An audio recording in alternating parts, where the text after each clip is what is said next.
Hello everyone, hope I'm audible and visible to all of you. Good morning everyone. My name is Shubham Sagar and today we have to do Hindu analysis of 10th October 2025.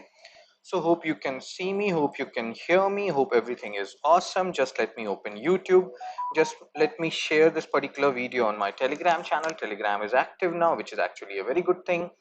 It will remain active till I'm alive. That is the basic aim. Cool sir, cool sir, cool sir. So hope, just give me a second guys. We are starting in a second.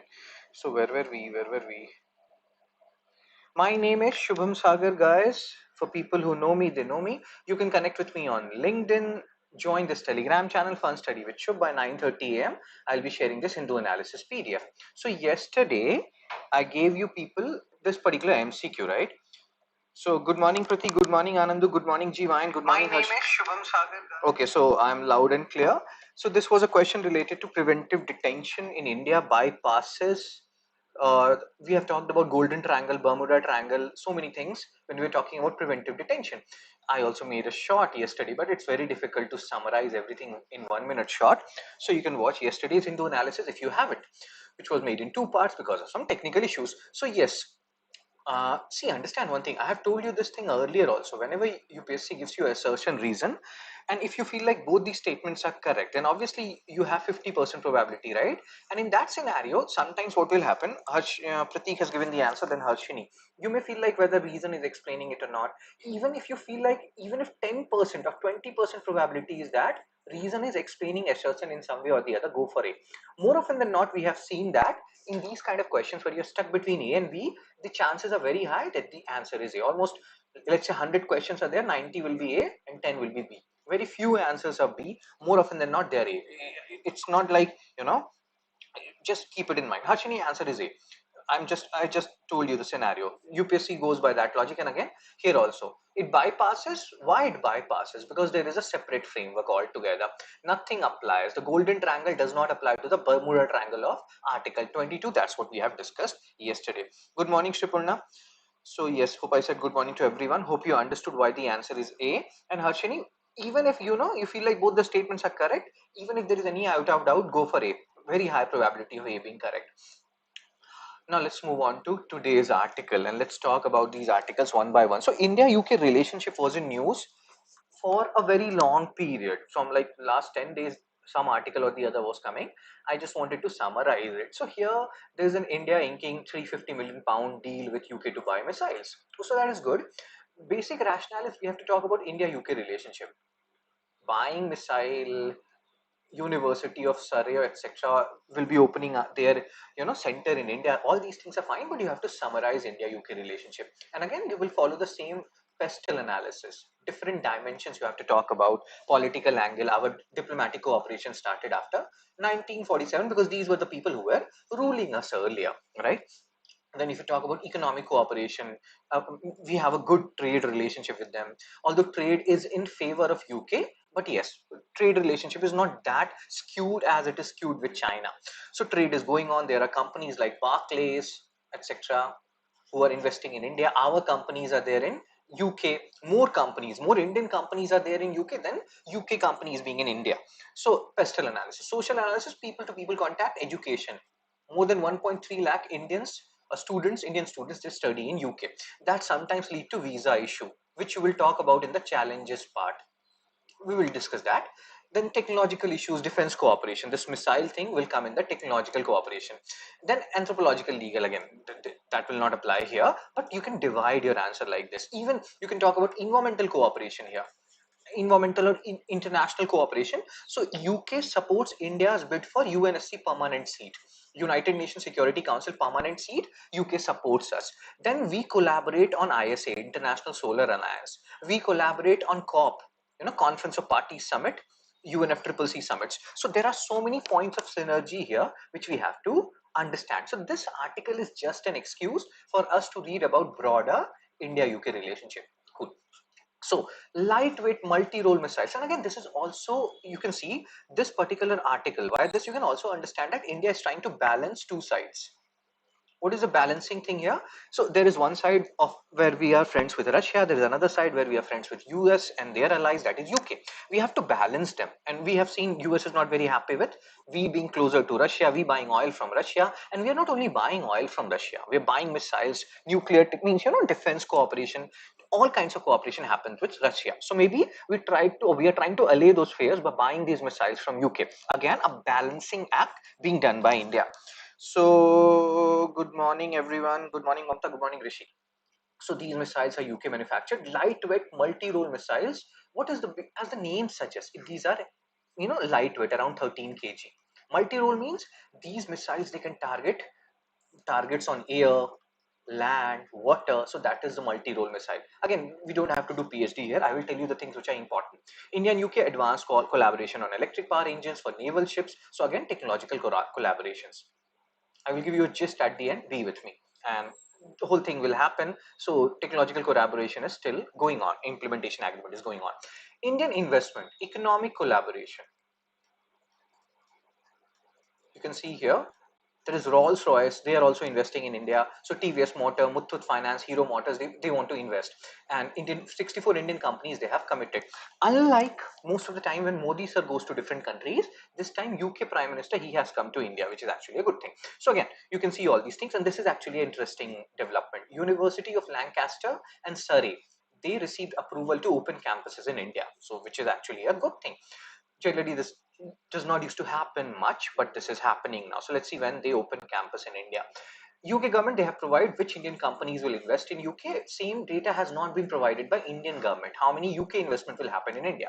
So maybe they will do it in future. Rolls Royce, etc. They are expressing ambitions to develop. You can read all these things. Not that important. What is important? I will just show you. Diplomatic and political relations. This is important. These slides are very important. This will give you a summary of whole India-UK relationship. You can just make notes of these two slides and you are done with India-UK relationship. You can answer any mains question on India-UK relationship. So diplomatic relationship established immediately after 1947. I have already told you. Defense cooperation, we have these exercises. These can be asked in pre also. That Ajay Warrior exercises happen or happens between which two countries? Konkan exercise, them other countries also involved, Air Force, Indradhanush. Trade and economic relation, US is among the top investors, and we have approximately $20 billion trade with means UK rather, and we have a trade deficit with UK. Trade deficit means UK exports more thing to India rather than them importing things from India. Hope you're understanding, or in Indian terms, if you want to understand, we are importing more things from UK than the things which we are exporting to UK. So we have a trade deficit with UK, which you have to keep in mind. Cool, sir. And more Indian companies are there in UK than UK companies being in India. So what are the example of UK companies? As we have discussed, Barclays, Rolls Royce, all these companies are there in India. Free trade agreement talks are going on, but it had been hampered by the Brexit thing. So what are these are some points which are good points, right? When you are writing an answer, mains answer on India-UK relationship, you have to talk about the not so good points. So what are the not so good points? This one. 1.3 lakh Indian students studying in UK. So, we talk about trade in goods and services and all those stuff. So sometimes visa is an issue, as we have discussed. 1.3 lakh Indian students, a good number of Indian students are studying in UK. Keep it in mind. Climate change and clean energy.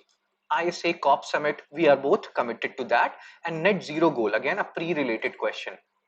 We have talked about this. What is net zero? Carbon emission. Let's say we are emitting 20 unit, and then we are also absorbing 20 units, let's say, through afforestation or some other measures of carbon by which we are trapping carbon.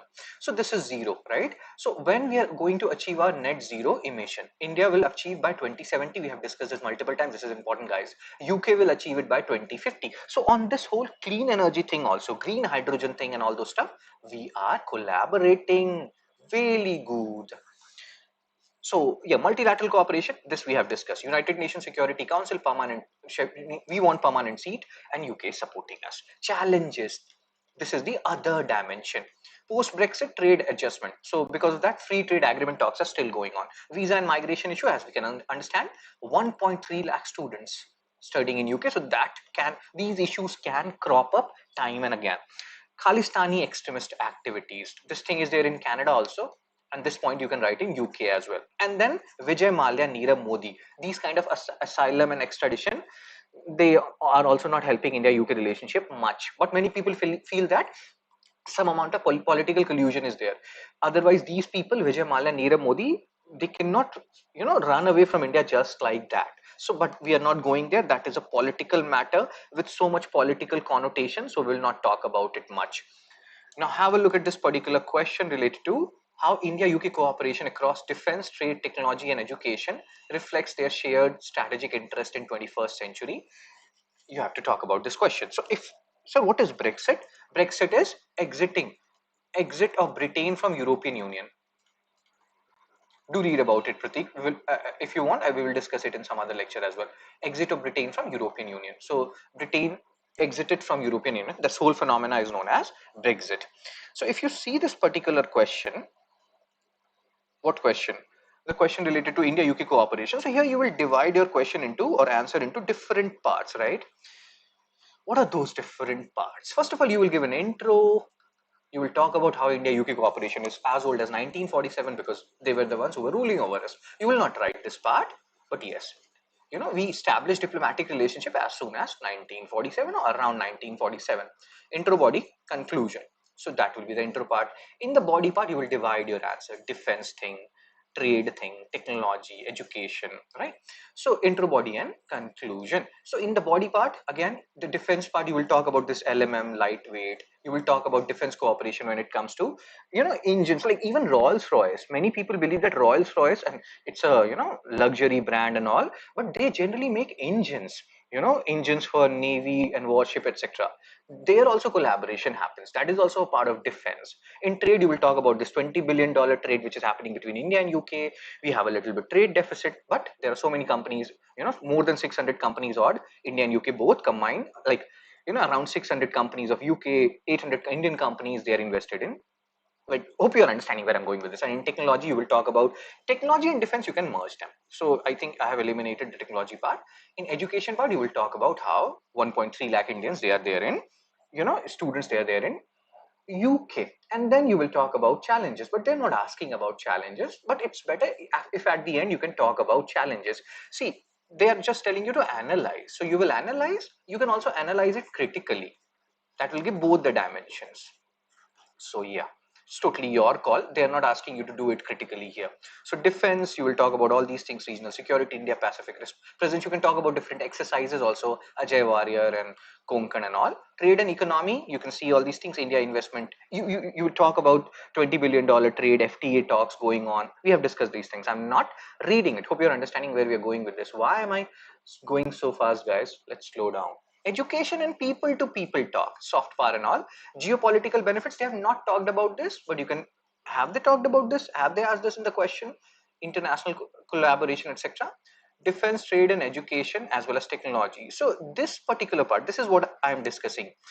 Sometimes what happens, we answer what we know rather than what is being asked. So if you see this particular portion, geopolitical benefits, they did not ask this part. This is what you know, so you can skip this part. They're not asking you, they're asking you basically education, technology, and trade and all those stuff. So focus on that. You can skip this part, and in the conclusion part you can talk about how it is multidimensional, blah blah blah, and it serves as whatever you want to write. It has a long, there is so much scope for development here, so much scope for increase in trade here, so much scope for people to people cooperation here. So all these things you can talk about. Let's focus on MCQ1 of the day.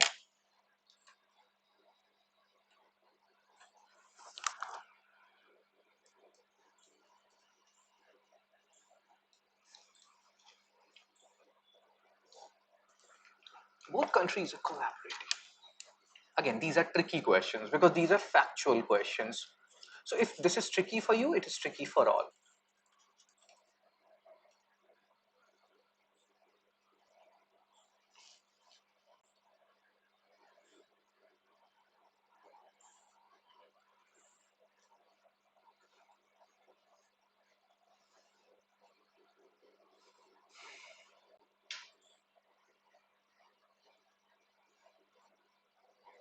So who answered it? Pratik, Anandu, Shipurna, Rishi, Mamta, Jiva, and all of you have answered it. So all the statements are correct, right? UK supports India's bid for permanent seat in UNSC.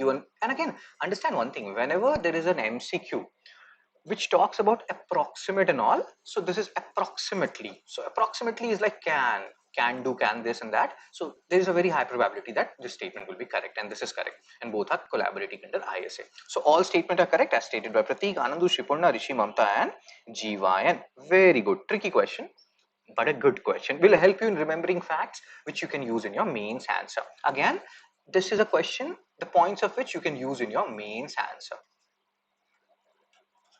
This is trickier. This is trickier than the first MCQ. Which of the following are challenges in India-UK relation? Visa migration issue, Khalistani extremist activities in UK, trade imbalance in favor of India, disagreements over COP climate commitments. So don't worry if you're getting these questions wrong, but yeah, these are good questions.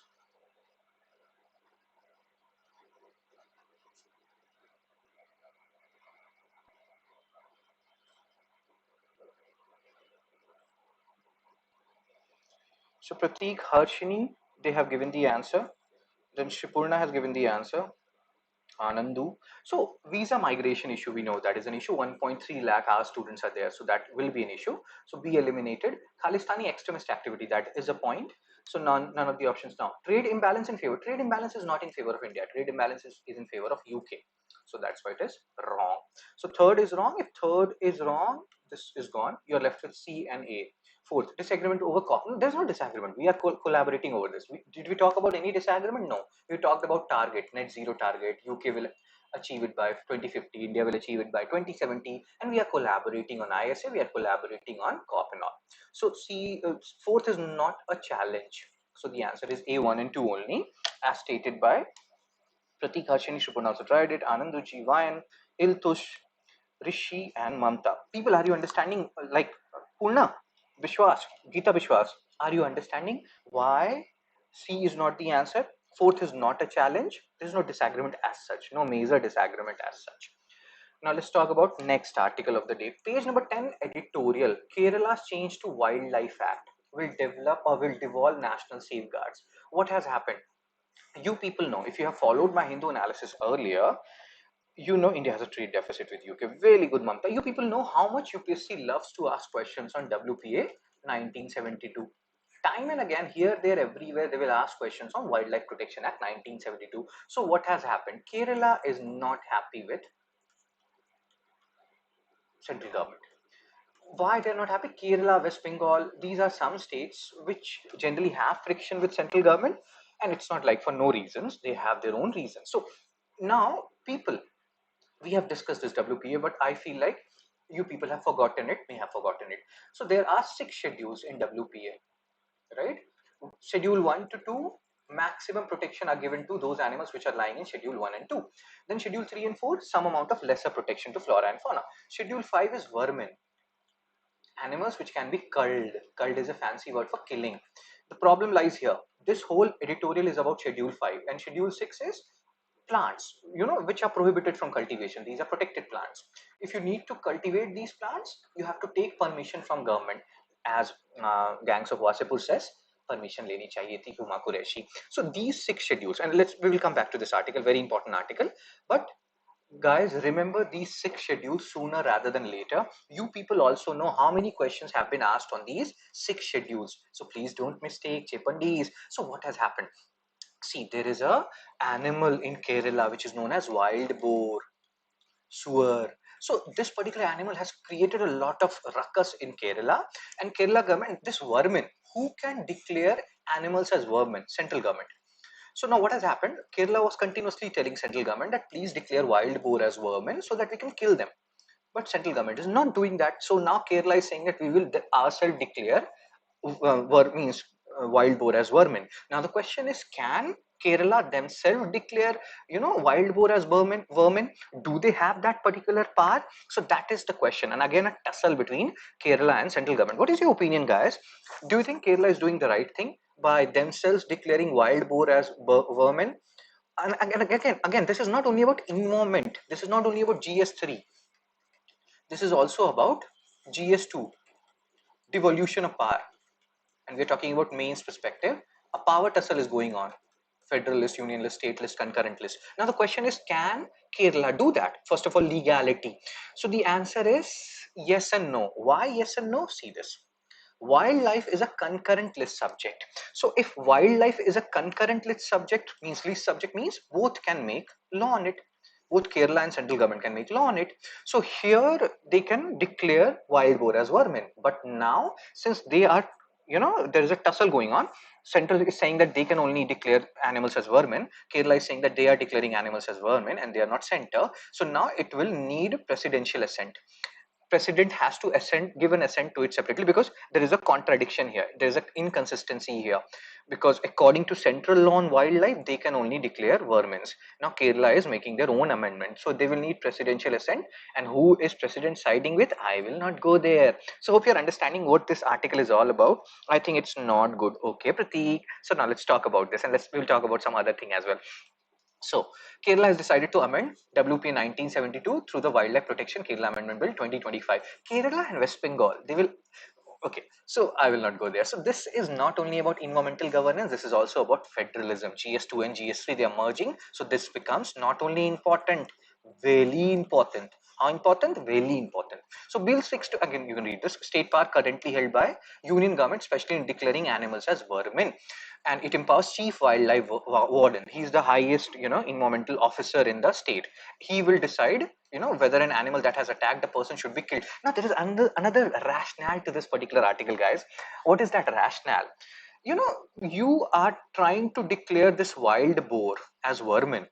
Wild boar attacks are happening. You have to find out the reason, guys. Maybe there is encroachment. Maybe the humans are encroaching in those areas where wild boar generally move. So the other argument is, by declaring any and every animal as vermin, you are also letting go of your responsibilities. Hope you're understanding. Please understand the other side also. Many people will believe that no. Some people will believe that Kerala is doing the right thing. And guys, give your opinion. This is an opinionated article. This is an article on which opinions will be asked in mains as well as UPSC interview. So you should have an opinion backed by points and rationale. So what is your view this here? Pratik is saying, not good. Harshan is saying that the states can be given power to declare animals as vermin, but it should be backed by scientific evidences. Again, so this is the point. Some animal is accidentally killed someone. So then you declare that particular animal as vermin. You're letting go of your responsibility, guys, as a state government. You should decide. Sometimes you should also demarcate boundaries where, humans should be and should not be. It's not only about declaring animals as vermin. So why this whole thing has happened? Kerala has witnessed frequent human animal conflicts, particularly wild boar attack. And this is not only about wild boar, this is about another animal also. We'll talk about it. So state has repeatedly asked center to declare wild boar as vermin, but center did not approve, and hence the amendment has happened because they are frustrated. Kerala government is frustrated. It reflects federal discontent. It reflects, that the power, they should be given the power, state should be given the power to declare animals as vermin. Center power is arbitrary, means to declare vermin is often used arbitrarily. It is said that center, whatever animal they will want, they will declare it as vermin, but they're not listening to states here. Maybe center should be somewhat more sympathetic towards states cause, if that is the way we can put it here. So the bill does become a critique of centralized environmental decision making. This is again you can read all these things. Granting states, now the other argument, as a UPSC aspirant, you should have both the point of view, like you should know both points of views. So granting states unilateral power to declare vermin risk normalizing killing of animals, as we have discussed. Somebody was accidentally killed, you will not just start killing that whole species altogether. The amendment could shift blame from human expansion to animal behavior. We are encroaching. No, nobody is the biggest culprit. Who is the biggest villain in the world? Humans. We are the biggest villain. UPSC has already asked question on sixth mass extinction. Because of our activities, so many species have gone extinct, dude. So it's not like, oh my god, we are so innocent. No, we are not innocent. We look innocent, we are not innocent. So legal and constitutional dimension. Section 62 of Central Act allows center to declare vermin, but is meant to prevent indiscrimination killing. Again, you can understand different states will have different animals creating ruckus. If you give the power to state to declare vermin, so many animals will die. So maybe there is a reason why center has this power to declare vermin.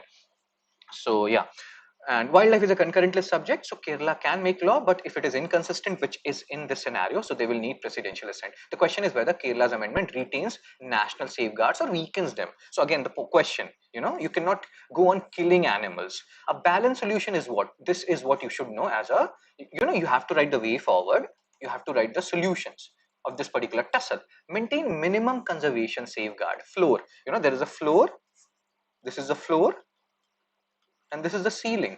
Floor means at least preserve these animals by these numbers. Ceiling is, the higher limit. So floor is maintain minimum conservation safeguard. You have to preserve these animals. Second, the ceiling part, the top up means the top level. Again, allow state faster, clearer procedures. Again, give some power to states also, that in exceptional scenario, let's say wild boar killed 100 people, then in that scenario, in exceptional scenario, they can do something in a faster manner, because taking assent from center will take its own sweet time.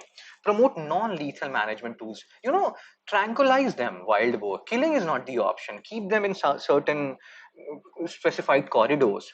Only, non-lethal, oh my god, non-lethal management tools, transparent data driven decisions, and incentive for coexistence. Let's coexist. you know it's like somebody's enemy, so you will not go on killing them. Coexistence. So risk and conclusion, declaring wild boar as vermin or downgrading the bonnet macaw. So what I told you, this article is not only about vermin, this is also about bonnet macaw. Now the question is, what is bonnet macaw? I will just show you. So this is bonnet macaw. Hope you can see it, guys. See how cool it looks. Cutie cutie pie. So this is a kind of a monkey, and the conservation status of this particular monkey is vulnerable. Bonnet macaw. And do have a look at this IUCN. It will come later also. So what are the different, red data book? What are the different conservation status? So they are vulnerable. Now Kerala government, they also want to downgrade this bonnet macaw, which is vulnerable on IUCN list, from Schedule 1 to Schedule 2. So again, Schedule 1, Schedule 2, maximum protection. But maths, Schedule 1, maximum protection. So even if Schedule 2 has protection, it will be somewhat lesser than Schedule 1. So this is also another issue. Not that big a issue as wild boar, but that is an issue. From exam perspective, what is important? Bonnet macaw. What is the vulnerable means? IUCN status. Real danger, governance failure leading to lethal shortcuts. As we have seen here, maybe killing all wild boar is not the answer. Maybe Kerala government is taking a shortcut here. I love Kerala. I love you people. And don't kill me in the comment section.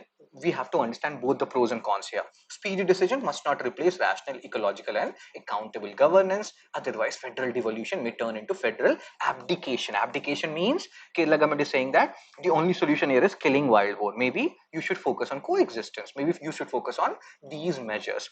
Guys and girls, did you people understand this editorial? Chepandi Cheputulsu Ledu Kadu, guys. Are you understanding what this article was talking about? Chepandis, Chepo. Say yes or no. Yes, yes, yes, yes. No, no, no, no. MCQ 3 with reference to WPA 1972. Have a look at this question, guys.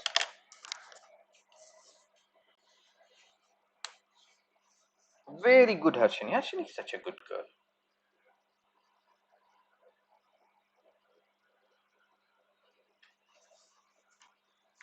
Very good, Pratik. So now let's answer it. With reference to WPA 1972, consider the following statement. Schedule 1, 2, 5, 6.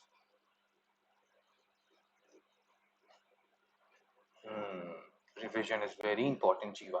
So Harshini has given the answer. Schedule 1 and 2, highest level of protection. Correct. So B option gone. Schedule 5, vermin and can be hunted, can be culled. Second is also correct. Eliminate D option. You are left with A and C option. You have to just check the third. Schedule 6 pertaining to flora and rare plant species. That is also correct. So the answer is C. Really, really good. Solve all UPSC PYQs on WPA. Now let's solve this MCQ 4.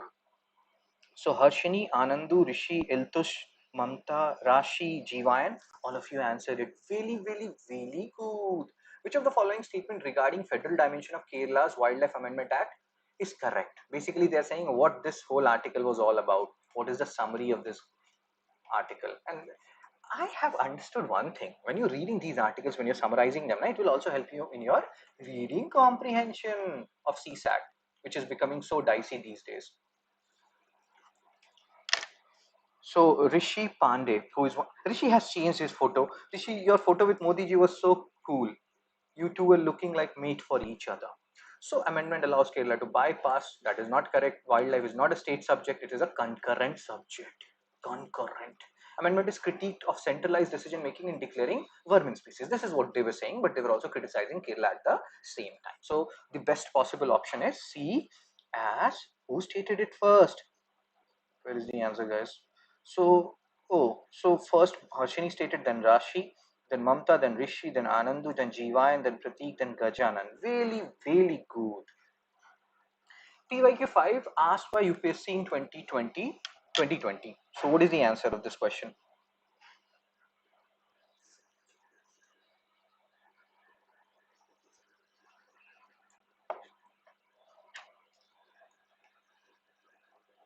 If a particular plant species is placed under Schedule 1 of WPA 1972, what is the implication?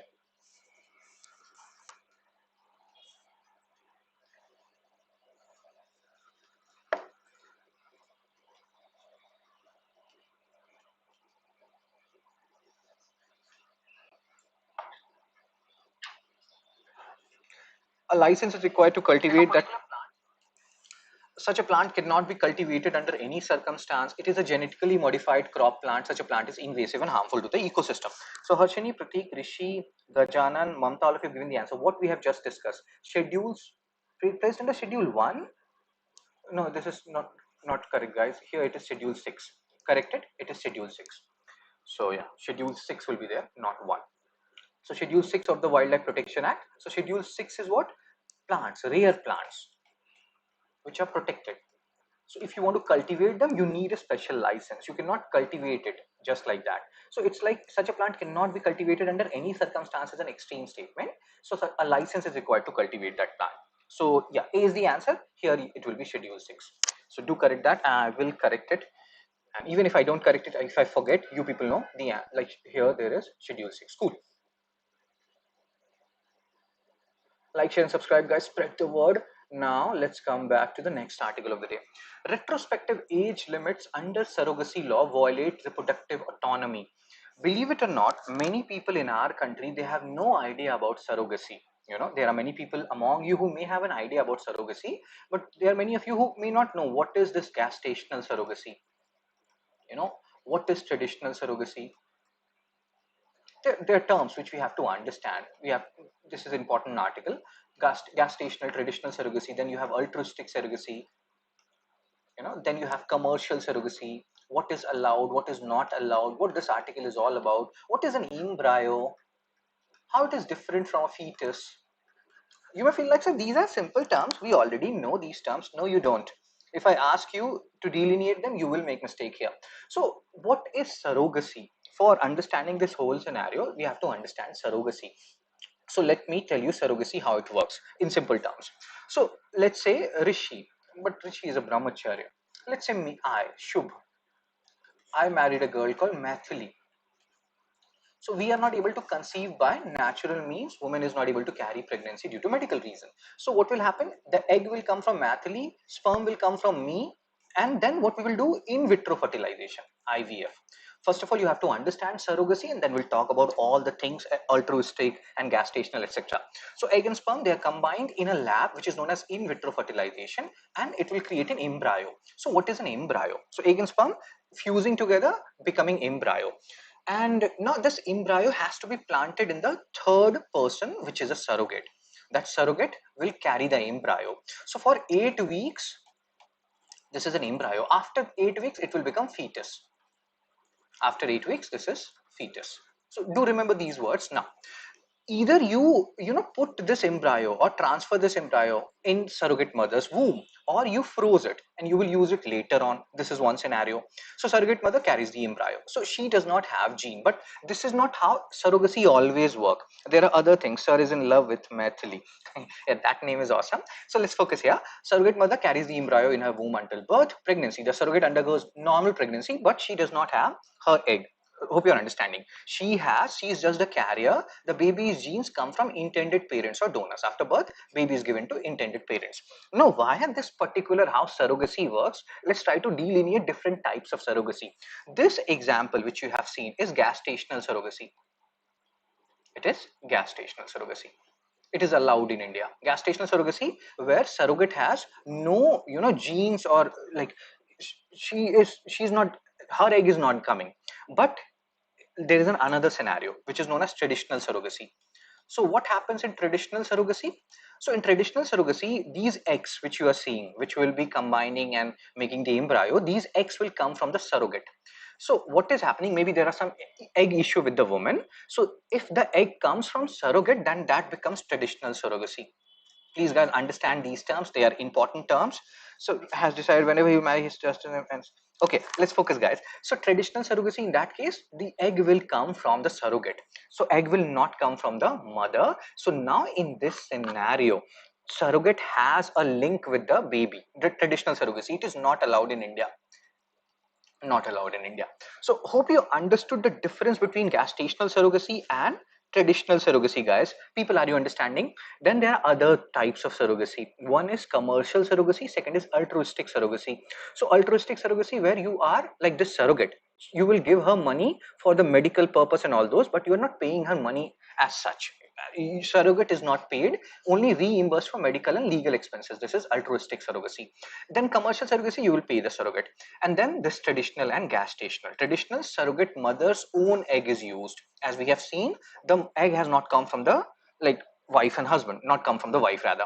Gestational surrogacy, surrogate mother carries an embryo, but egg and sperm, it has come from the parents who will be carrying the baby. So these terms, traditional, gestational, altruistic, commercial, how surrogacy works, all these things are important. Keep it in mind. Now, what has happened, why this whole thing is happening? See, there has been an age limit which has been prescribed under Surrogacy Regulation Act for the parents, wife and husband. And what is that age limit? You will see here, women must be 23 to 50 and men must be 26 to 55. This is not the age of surrogate mother, this is not the age of surrogate. The surrogate will be 25, between 25 to 35. This is the age of parents. There are so many confusing terms here, guys. You can easily get confused here, so don't get confused. These age limits, these are prescribed for the parents, women and men. Surrogate 25 to 35 must be married, must have already have one child, must have good mental and physical health. All these are conditions for surrogate. So now let's read this article. So now this Supreme Court article, they have set a limit, or I'm saying Supreme Court article, the Surrogacy Act 2021, they set these age limits. So now there were some people who were like, dude, we, before this act came, we have already done this thing, started the process, embryo formation, etc. And maybe age limit was not satisfied in that scenario. So don't make us guilty parties, don't prosecute us. So Supreme Court has ruled that this whole thing, Surrogacy Regulation Act 2021, which has banned commercial surrogacy in India, it is not applied retrospectively. Retrospectively means it cannot be applied from a before date. So they ruled on the applicable, again you can read these things. The court held that age limit prescribed by the act do not apply retrospectively to couples who had frozen their embryos before January 25, 2022. So hope you're understanding the basic rationale here. These age limit criteria which we are seeing, 23 to 50, 26 to 55 of the parents, they will not apply retrospectively. January 25, 2022 is the deadline. Three couples, they approached and they have already created and preserved embryos. We have just discussed the difference between embryo and fetus. Remember these terms. Remember the terms traditional, gestational, altruistic, and commercial surrogacy. They should not be disqualified. So no retrospective thing. We are continuously talking about this retrospective thing. Yesterday we talked about retrospective environmental clearances. Hope sir will. Hey. Supreme Court. Concern over couples' parenting ability. Again, you can read all these things. Court clarified that it was not question. I'm not reading these things. I have already told you it will not be applied retrospectively. We have discussed the basic rationale of surrogacy. We have discussed traditional and gestational surrogacy, altruistic and commercial surrogacy. Traditional surrogacy not allowed in India. Gestational surrogacy allowed in India. Altruistic surrogacy allowed in India. Commercial surrogacy banned by 2021 Act. So remember these terms, very important. Cool. Now let's solve some question. MCQ 6.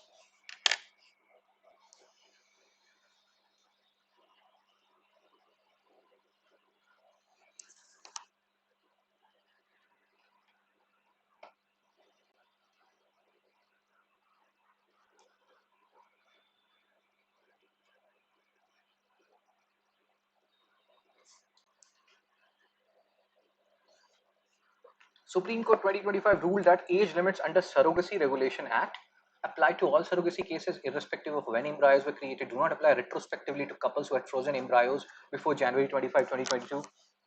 So what's your view on surrogacy? Like, is it that important a couple should have their own child, or they could adopt a child after our population is rising? To each its own. To each its own, Pratik. It's totally your call. Personally, like my parents are, son, please marry. You're above 30 now. Oh my God. So they're very like crying. We want a son. I'm like, my sister has a son. That is the profile pic I have. I don't want my own kid. So surrogacy goes out of the window. Even later on, we always have this particular option. I don't know. So I'm saying, to each its own. If you want to have your own child, have it. If you want to have surrogate, if you want to have it via surrogacy, have it. If you don't want to have it because you feel like the population is anyway too much, to each its own. If you want to go dink way, double income, no kid, again, it's your call. So that is my view, Pratik. So again, do not apply retrospectively to couples who had frozen embryos before January 5, 2022. Really good. In traditional surrogacy, which of the following is true? So Harshini, Rishi, Iltush, Jivayan, Anandu, Pratik, Mamta, all of you have given the answer. You people are so good. Just like a wow.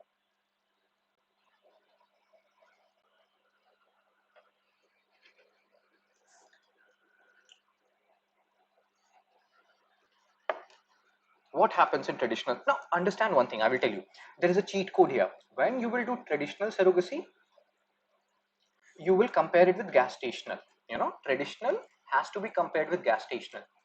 And then altruistic has to be compared with, parallel study, we say, commercial. That's how you will study. They are linked. They are opposite of each other in a way. So Harshini, Jivayan, Iltush, Gajanan, Rishi, Mamta, Pratik, all of you have answered. Surrogate's own egg is used, so she is genetically related to the child, and it creates emotional issues.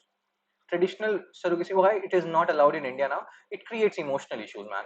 You may feel like you're giving your own child, right? So that's why it is not allowed. Surrogacy Regulation Act prohibits what?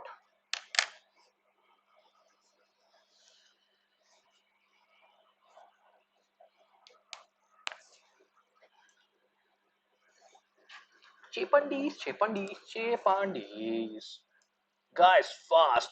And guys, 16 people are watching, only 10 likes. Why 6 people hate me? Don't hate me, guys. Don't hate me. I hate you like I love you. So, Surrogacy Regulation Act 2021 prohibits what? It prohibits commercial surrogacy. So, the answer is, as Jivan, Iltush, Harshini, Rishi, Pratik, Mamta, all of you have stated, commercial surrogacy. C is the answer. Really good. Today is National or World Mental Health Day. Multiple articles appeared in the Hindu on World Mental Health Day. So I took the article which I felt like was the most important article. There were two editorials written on this. I took the better one.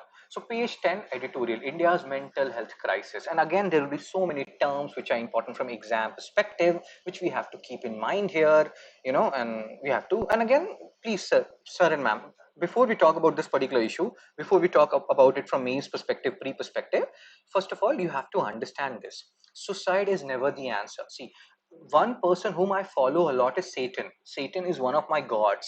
So Satan says that suicide is never the answer. You have to outlive your enemies. So let's say your enemy died, make more enemies, and even if they die, keep on making more and more enemies. What will happen via this whole process? One day you will become immortal. Oh my God. So see, hope you understood, and please follow Satan. He is one of my favorite. Okay. So hope you understood Satan's philosophy. Suicide is never the answer, guys. And I'm there for you people, especially for you people, who are with me. If you have any such issue, message me. You have my number, etc. Don't. There can be scenarios, where I'm not there. Talk to your closed ones. But yes, I will try to be there for you as much as possible. Please don't take any stupid step. And this is a tough period. This article is also talking about that only. 15 to 29. I'm in that age group. No, I'm not. Nah. Basically, I'm 25. Okay, let's focus. So, suicide statistics, accidental deaths and suicides in India. This is a report which is published by NCRB. We have talked about NCRB earlier.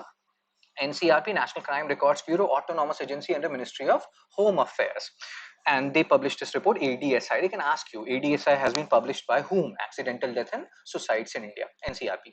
So they have given some facts and figures. Total suicides, 1,71,000 in 2023. So they are generally behind, like they're slow a little bit. Slowly. They love Badshah. Government agencies, they love Badshah. Slowly. So 2023 data we have in 2025, 1,71,000 deaths. Suicide rate, 12.4 per lakh. But this is our official data. Official data, NCRB, Ministry of Home Affairs, what WHO says. See, I will show you WHO data. Just give me a second. So WHO says that no, 12.4 is not committing suicide. Almost 16 people per lakh people in India, they are committing suicide. So official figure is lesser, as we can understand. WHO figure is slightly larger. So this is an issue. And the number of female suicides which happen in India is the largest. You can also understand it by population, but yes. Okay, so higher suicide rates, this is interesting. This is very interesting. For other exams, they can ask you the states which has higher suicide rates. From UPSC perspective, you have to observe some trends here. You will see that states which are somewhat well off. It's not like Bihar, people from Bihar or Bimaru state, so to say. I'm from Bihar, don't kill me. They are committing suicides, suicide rates rather. Rates, you can understand the difference between whole number and the rates, percentage of people. So somewhat well off people, and that gives you an idea that people who are well off. So Shan Singh Rajput, I'm not saying he committed suicide. There's a debate going on. So again, don't kill me for that. What I've realized is people who are well off, who are more intelligent, they are more prone to these suicide rates. I'm not saying people in Bimaru states are not well off, not intelligent. Oh my God, these days I don't even know what to say, what not to say. But you can see a trend here. Andaman and Nicobar Islands, Sikkim, Kerala. My Kerala friends, why are you people doing these things? Watch Kalyani Priyadarshan, Loka. She's so cute, just like a button. People get me married to Kalyani Priyadarshan. I will become so big, she will marry me. Okay, let's focus. So, top states in total deaths, in crude numbers, now we are talking about. So, this is surprising, guys. Andaman and Nicobar, Sikkim and Kerala all are picturesque locations and people are committing suicide there. Maybe because they, okay. So top states, Maharashtra, Tamil Nadu. Obviously in crude numbers, these states which has higher population, they will be topping. But again, see Bihar. People in Bihar, they're like, chill, pill. They love Salman Khan. Just chill. Urban-rural divide. Again, you can see the literacy aspect. People who are more literate, they're like, some days back, Jivan is a part of my mentorship program. So she was like, I don't know what is the purpose of life. And I talked to her. So again, in urban areas, you will see these things happening a lot, higher rates and all, due to greater stress and isolation. Now people have started talking to Chat GPT. I do that. I find who, like, according to who, do you people find that your best friend is Chat GPT? My best friend is Chat GPT. So means morning, day, 24 hours, I give Chat GPT instructions. I school Chat GPT. Who has Chat GPT as their best friend? Gender, 72.8% of victims are men. Again, you can understand the pressure, etc. Main cause why people, irrespective of gender, etc., why they are committing suicide, family problems. So peace in family is very important, and that's why, touch wood, I am so blessed. I do anything and everything. I work for 3 months, I leave my job, then I do anything and everything. My family is like, do whatever you want to do. I'm blessed. Some families like, oh my God, no. So yeah, family is a very crucial aspect here, which you can see, and it is one of the important indicators. So for Pratik also, ChatGPT is the best friend. Agrarian distress, we had similar, or similar, we had a separate detailed discussion on farmer suicide. Maharashtra having maximum number of farmer suicide, cotton, or import duty waiver on cotton and all those issues. So this is also one cause. 1 lakh farmer suicides since 2014. Modi sir said अच्छे दिन आएंगे, good days will come. Rishi, who is the biggest follower of Modi sir, he's the biggest follower of me after that, Modi sir. You have to ask Modi sir, is this Achhe Din? 1 lakh farmer suicide since 2014. Around 3 lakh people died, farmers died between 1995 2015. Now, this data can be used even in GS3, where you're talking about agrarian distress. Invisible victims, homemakers, caregivers, nobody talks about them. Loneliness and AI companionship. As Pratik and I, ChatGPT is the best friend of ours. We are not alone. This is happening. This shows that, technology is helping us some way or the other. There is a failure from society and institution. Somebody has to do something about it. But then this is wrong. You cannot say ChatGPT anything and everything, that I love Mathili, I love Kalyani Priyadarshan. No, there is a data, means aspect of privacy. God knows where this ChatGPT data is going. So don't share anything and everything with ChatGPT, guys. That, oh my God, my girlfriend, she loves to do situationship. What should I do now? No, Don't share any such serious and sensitive matters with ChatGPT. Okay. So India's mental health burden, 230 million Indians live with mental disorder, depression, anxiety, bipolar, substance use. So depression is what? There is a difference here. You may feel like all these words sounds the same: depression, anxiety, bipolar. Depression is, you're having low energy. You're having low energy. You're not enthusiastic about anything. That is depression. Anxiety is what? You're sad all the time. You're anxious all the time. That is anxiety. Bipolar, mood swings. My mother used to have that when I was small. Now she's so happy. So mood swing is you're having good mood, and then suddenly bad mood. Mood is swinging like it happens when girl is pregnant. And again, I'm not going there. So bipolar, substance use, you can understand. Treatment gap: 4 out of 5 people, they get no formal care when it comes to mental health in India. Not like we have to do something about it. Even in any schools, colleges, coaching institutions, you should have these psychologists. Now again, there's a term here: psychiatrist and psychologist. What is the basic difference between these two people? We should have both of them. I will tell you the difference. So psychiatrists are those people who will do the diagnosis, and they can also prescribe medication, what you need. Psychologists are the same, they can do the diagnosis, but they cannot prescribe medication. That can only be done by psychiatrists. I can be your psychologist. Let's say you're a part of my mentorship program. Oh my God, in society, I'm promoting my course. No, I'm not doing that. Doesn't matter you're a part of my mentorship program or not. If I'm helping you mentally, I'm a psychologist. I'm not a psychiatrist, guys. Even though I'm not a fully qualified psychologist, but yes, I can understand your conundrum. So hope you're understanding the difference between psychologist and psychiatrist. School and college counselor, they're overburdened. Mental Health Care Act, they decriminalize suicide. See, understand one thing. Before 2017, there was a very peculiar scenario which was happening. Let's say I committed suicide. I will not, but you can never know who can commit suicide. What I have witnessed in my life is people who are generally, showing yourself to be very happy. They are generally more prone to these things.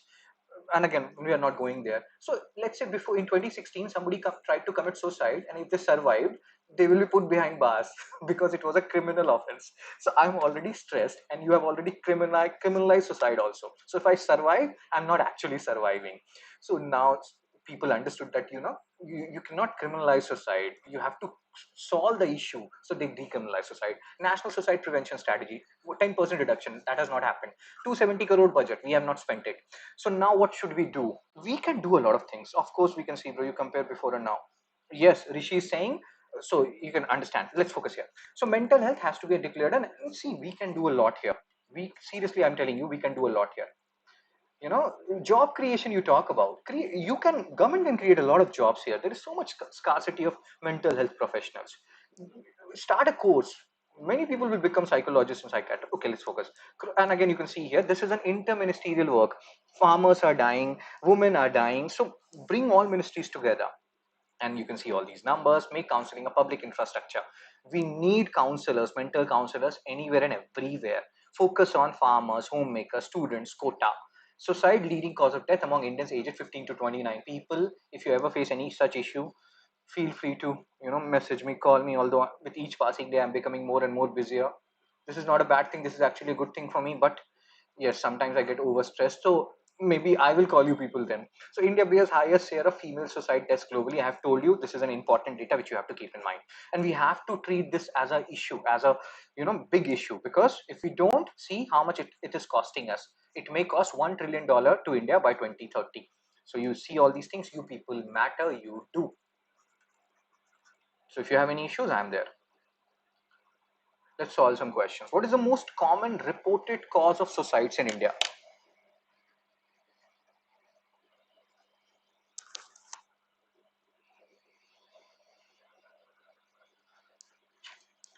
Substance abuse, illness, family problems, unemployment.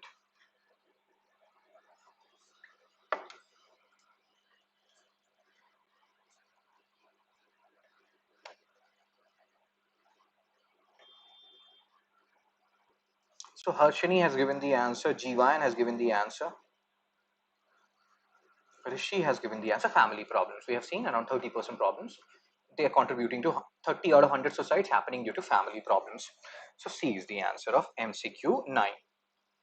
MCQ 10. Which Indian state UT reported highest suicide rates? Pay attention to the now. They're asking rates according to ADSI 2023. So Harshini, Jiva and Rishi, Mamta, Gajanan, all of you have given the answer. Really, really good.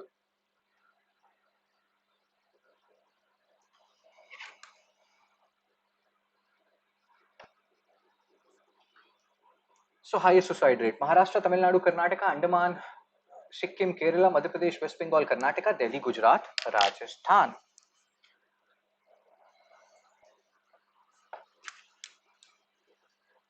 Yeah. So Jiva and Harshini, Iltush, Gajanan, Rishi, all of you have given the answer. Andaman, Nicobar, Sikkim, and Kerala. Means next article of the day, last article of the day. India to launch a red list survey to assess extinction risk to plants and animals. We have a red data book of IUCN. IUCN NGO established in 1940s, headquarters in Gland, Switzerland, right? So based on that whole red data, that is becoming a like we are getting inspired by it, and we want to assess our own plants and animals, and the data will be published, or we want to achieve this whole goal by 2030. So again, and this is happening for the first time. Anything first is very important. As Harshini and Rishi, they keep on saying, your first love, your first crush. So first comprehensive assessment of around 11,000 species will happen in India, and who are, like you have in red data, least concern and all. Let me show you something. So as we were just seeing Bonnet Macau, IUCN status vulnerable, least concerned, near threatened, endangered, critically endangered, extinct in the wild, and extinct. So, and we have also discussed about wild boar. Wild boar is here, least concern. So similarly, we want to do our classification of our plants and animals. Objective, you can see here, initiative red, National Red List Assessment of Indian Flora and Fauna. One thing which you have to keep in mind, it is dealing with both flora and fauna, both plant and animals, important. When it will be done, 2030. Process will follow IUCN, International Union for Conservation of Nature. Earlier its name was Nature and Natural Resources. Now they have eliminated that natural resources part. UPSC has already asked a PYQ on it. Please solve this question. It has no affiliation to UN. It's an independent NGO. Project will produce National Red Data Book, just like you have Red Data Book of IUCN. There are different pages also in IUCN. We'll talk about it some other time. And they will serve as central resource for conservation, planning, and threat mitigation. Okay, let's focus here. And you can read all these things, entirely public funded. 95 crore is the budget right now, and hopefully we will achieve the objective. Now let's solve some question. MCQ 11. The methodology adopted for India's national red list assessment is based on the standards of Chipandis, guys. Chipandis. Chiputul so le do kado, guys.